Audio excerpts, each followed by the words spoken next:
તો રાજ્યમાં હવામાનમાં પલટાની શક્યતા છે। અંબાલાલ પટેલની વરસાદને લઈને આગાહી સામે આવી છે। પ્રી મોન્સૂન એક્ટિવિટી થવાની શક્યતા છે। સૌરાષ્ટ્ર દક્ષિણ ગુજરાતમાં વરસાદની આગાહી છે, તો તોફાનની ગાજવીજ સાથે વરસાદ પડી શકે છે। રાજ્યમાં ગરમીમાં આંશિક ઘટાડો થશે। આજે અને આવતીકાલે પણ વરસાદની શક્યતા છે। છૂટાછવાયા વિસ્તારોમાં વરસાદ થઈ શકે। વરસાદી માહોલને લઈને અંબાલાલ પટેલની આગાહી છે। ગરમી વચ્ચે વરસાદી સિસ્ટમ સક્રિય થવાની શક્યતા।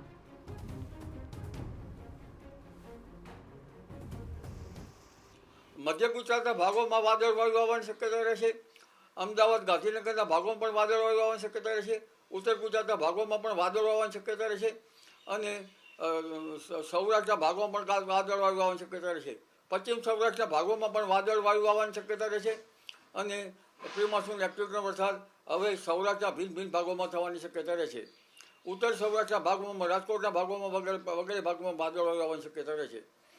હવે પ્રી મોન્સૂન એક્ટિવિટીનો વરસાદ ક્યાં થાય તે ટ્રેસ કરવું મુશ્કેલ છે, કારણ કે જ્યાં સાનુકૂળ હવામાન હોય ત્યાં ગાજવીજ સાથે વરસાદ થતો હોય છે।